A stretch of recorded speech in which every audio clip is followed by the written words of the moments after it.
Germany's in a recession. Germany is in a recession. They've had the full year GDP in 2023 declined. First quarter data looks like a continuing decline that to the extent you get monthly data, more frequent data, it's very negative for Germany.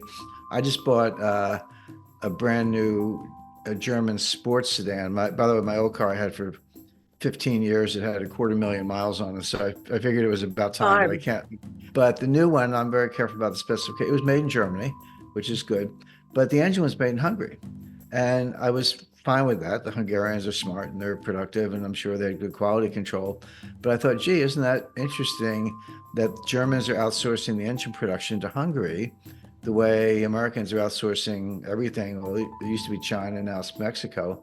Why can't Germany make those engines the way they used to? Well, the answer is the energy costs are too high. The two biggest industries in Germany are chemicals and automotive manufacturing, and they're both very energy intensive. Leave aside the fact that you're making internal combustion engines, it just takes a lot of energy to run those factories, and they're outsourcing everything because the internal energy costs are too high. Well, they're the ones who, if not directly, certainly with NATO, blew up the Nord Stream pipeline. So what do you expect? And then again, on an even bigger platform, bigger frame, the U.S. economic sanctions on Russia because of the war in Ukraine. Mm-hmm. And again, if you're in a war, economic sanctions on your enemy are not unusual. But I teach a seminar on financial warfare at the U.S. Army War College, and it's a kind of a handpicked class, 12 or 13 students. And when I did the class in 2022, it was in April, and it was right after the war began. And I said, let me tell you what's going to happen. We had already put a lot of sanctions on, but there were new ones coming out every day, almost every day. I said, here are the sanctions, here are the legal authorities. We froze their accounts. We banned their exports of strategic metals. We banned their exports of oil and natural gas.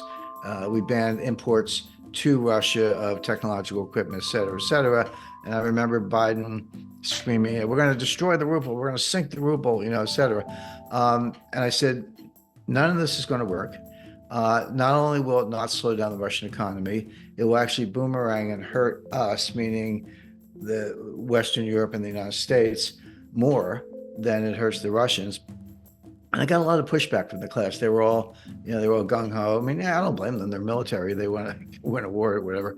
But I said it's not political. I said, I can just tell you that's what's going to happen. The people in charge of it, Wally Adeyemo, who's the Deputy Secretary of the Treasury, let alone Janet Yellen, who's completely clueless. She's our Treasury Secretary. Mm-hmm. Said they understand the law, at least Wally does. Yellen does not.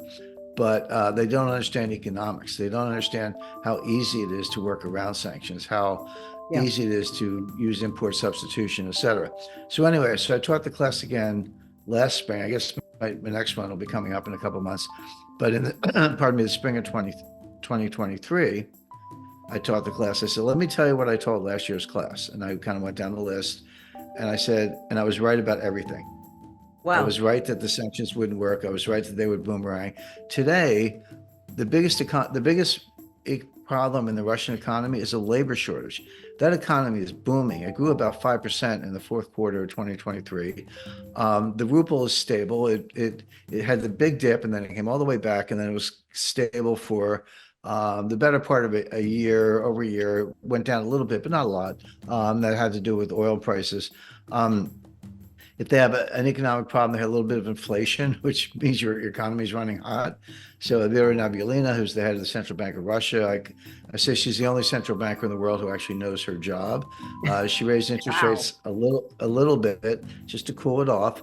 But they have labor shortages. And one of the reasons they have labor shortages is not only did they put the economy on a complete war footing, but so many people are enlisting in the military that they can't get workers in their 20s. I mean, this is the myth in the West, what you would read in in the Sydney and Melbourne newspapers, or the Financial Times, or the Economist, the New York Times, Washington Post, et cetera, is Russia, the troops the morale is low, they're poorly trained, their officers are all sitting around drinking vodka, they don't have a doctrine, military doctrine, et cetera. They're all lies. Every single one of those things is a lie. The fact is, they're winning the war. They're advancing on the entire battle line from Avdiivka to Kupiansk, and Liman and a number of Bakhmut and a number of other points in between.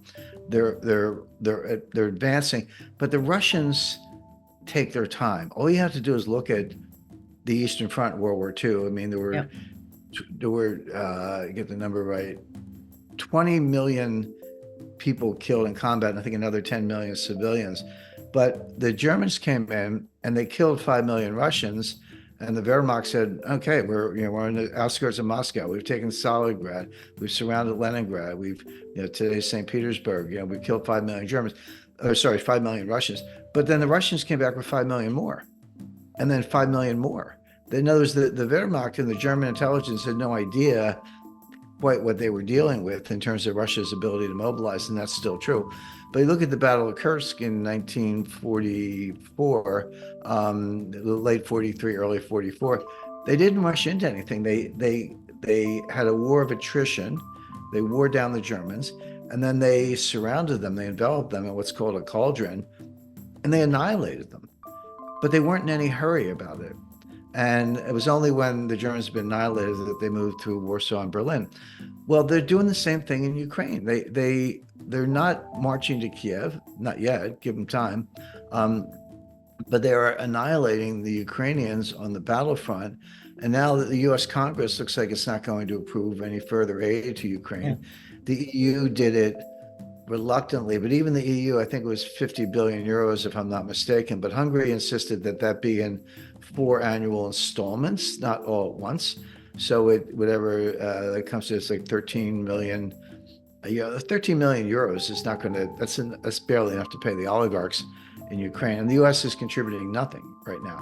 So Ukraine is losing badly on all fronts. But getting back to the economics of it, which is where we started, the Russian economy is booming. They're running a little hot. They have labor shortages. They're on a total war footing. They're making several million 155 millimeter shells per year. The United States and NATO's arsenals have been depleted. We don't have any more 155 millimeter shells. That's why we're sending them these cluster bombs, because that's all we have left. The U.S. is begging places like South Korea, which had some, to say, hey, could you give us your 155 millimeter shells, we'll send them to Ukraine. South Korea says, well, we might need them ourselves because the North Koreans are making noise. The Israelis need them to fight in Gaza. And so how did the Western arsenals get completely depleted? That was the other thing. We're going to wear the Russians down. There'll be nothing left of them by the time we're done. Again, Carrie, the opposite has happened. The Western arsenals are depleted. The German Leopard tanks are blown up on the battlefield. The British Challenger tanks are blown up on the battlefield. The United States sent them some Abrams tanks, which is our top of the line tanks. The Pentagon called Zelensky and said, please don't use them, because we don't want any pictures of them burning on the battlefield. It's really bad for sales. So they have some Abrams, but they won't use them because they know the Russians will blow them up with mines, drones, artillery, and bombing. It's kind of, the world's turned upside down. But again, just to summarize, whether it's Ukraine, strategic metals, uranium, which you mentioned, energy generation, industrial production, deindustrialization, you can't understand, and they're all big topics. You can't understand any of them separately from the Green New scam, and financial warfare, and a lot else going on the political side.